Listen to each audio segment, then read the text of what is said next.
5 kasangguniang kabataan chairperson sa Davao City ang ginaimbestigahan sa Committee on Ethics sa Davao City Council human gireklamo tungod sa aligasyong sayop nga paggamit og pondo sa SK.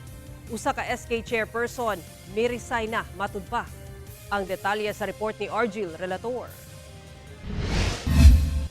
Human masayran nga mamahimong mudawat ang Committee on Ethics sa Davao City Council og mga reklamo batok sa sangguniang kabataan officials. Doon na pipila ka mga reklamo ang nadawat sa komite. Ang reklamo nga gipasangat labot sa aligasyong questionabling paggamit sa pondo sa SK.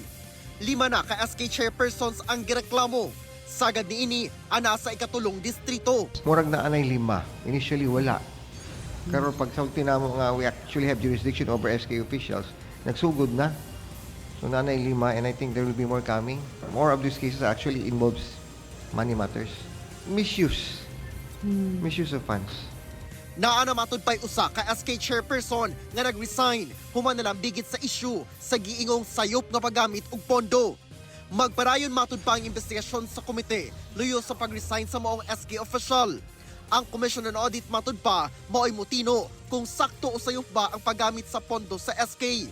But with respect to administrative aspect, behavior of the sangguniang chairman, we can actually impose disqualification from holding any other public office in the future.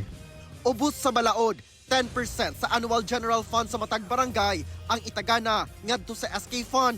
Apan kinahanglan nga dunay annual barangay youth investment plan. Ginapangayuan pa og pahayag ang DILG 11 labot sa mamahimong aksyon sa ahensya sa maong issue.